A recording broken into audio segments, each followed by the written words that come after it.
To all my Sharia maniacs, brother, I got something to share with you, brother, and it's about child brides. Oh yeah, I know that in the West, they say that it's illegal, brother, to marry a 6-year-old and to consummate marriage with her when she's 9. But I'm here to tell you, brother, that Allah and His Messenger has given us the final command. According to 65 verse 4, brother, a command that existed in eternity. We have the right not only to marry prepubescent girls, but we can divorce them and marry anyone else for that matter. And you know what's beautiful about marrying a prepubescent girl? You don't need to take her to the park, because when you got pythons like these, brother, she can swing on your pythons every night and day with the blessing of Allah and His Messenger. What you gonna do, Kufar, when Sharia mania comes for your child bride and your children?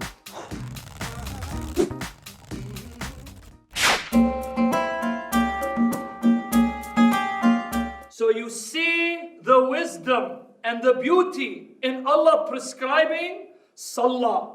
Because according to the hadith of our beloved Nabi Kareem, sallallahu alayhi wasallam, he says that when shaitan hears the adhan, he farts. Yes, my brothers, he farts. And he takes off from the power of the call to prayer. Allahu Akbar, Allahu Akbar, Allahu Akbar for the Salah. Now you see why Salah is important. With that said, I open the floor to the questions to the brothers. Any question? Yes, Akhi. Yes, Sheikh. We've read the Quran and we see some peaceful verses and some violent verses that are for war. Is this a contradiction in the Quran or can this be reconciled? Allahu Akbar for this question, Ya Akhi. In asking the question, you give me the opportunity to highlight the hikmah, the wisdom that Allah bestowed on our Nabi Kareem sallallahu alayhi wasallam. The reason why you find peaceful verses and verses calling to jihad fi sabilillah is not because there is a contradiction. Astaghfirullah, to even think that the glorious Quran al-Kareem would have one contradiction. A'udhu billah min shaitan rajim. What you find is the wisdom of our Nabi Kareem, that when he was outnumbered by the kuffar, he preached peaceful tolerance because he knew in that situation, the kuffar, they were too numerous, they would squash him like a grape. But Allah, because He is mighty and majestic and because He loves His beloved Nabi Kareem, told him, no, not now, Prophet. Preach peaceful tolerance. For example, we have in Surah Al-109, there our Prophet says in the most eloquent words spoken not just in Arabic, but in English. Yes, even in English, my brothers, listen to the hikmah, listen to the beauty, Allahu Akbar. Say, O disbelievers, I worship not what you worship, nor are you worshippers of what I worship, nor am I a worshipper of what you worship, nor are you worshippers of what I worship. Unto you your religion, and unto me my religion. Brothers, these words are so powerful, there is no man or jinn who can say this 5 times fast without making mistake. It's too powerful, it's too eloquent, it's too majestic for the human speech. Allahu Akbar, Allahu Akbar, Allahu Akbar.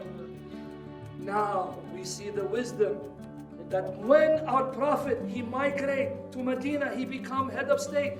Now he has enough mu'minun, believers, to now go on the offensive. So now Allah sees the situation. He says, my Prophet, my beloved Habib Allah, now that you have enough weapons, now that you have enough manpower, I now give you orders to strike the kuffar at the neck and subjugate them to the rule of Islam. Allahu Akbar, Allahu Akbar, Allahu Akbar.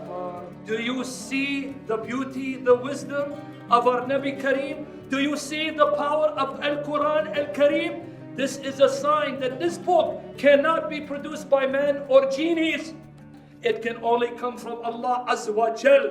This is why you find these so-called contradictory verses. Astaghfirullah, no contradiction, but beautiful wisdom, beautiful hikmah, and a sign that Nabi Kareem is the messenger of Allah. Takbir! Allahu Akbar! Takbir! Allahu Akbar! Takbir! Allahu Akbar!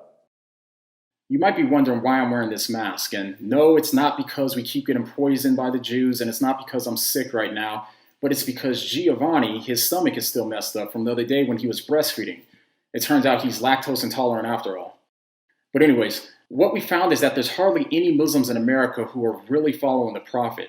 I know, because whenever we tell them what the Prophet said about wiping your backside with an odd number of stones, or drinking water with dead animals in it, sucking on other people's fingers, dunking flies in your drink, or robbing people, or muta, they have no idea what we're talking about.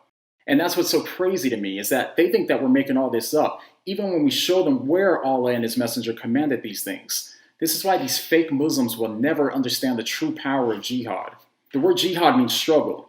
And I'm here to tell all of you kuffar and all of you fake Muslims that the struggle is real. When you follow Allah the Prophet, Allah prepares you for jihad. You might be asking, how does He prepare you? Well, it's through the struggle. I mean, it's a struggle to drink camel pee. It's a struggle squatting to pee without messing up your sandals every single day. It's a struggle waxing your armpits, remember? It's a struggle killing every dog you find. And even muta is a struggle. I mean, do you have any idea how much of a struggle it is getting the money to pay for 3 or 4 muta wives a day? And then think about all the doctor visits afterwards because Allah told us not to wear latex kufis.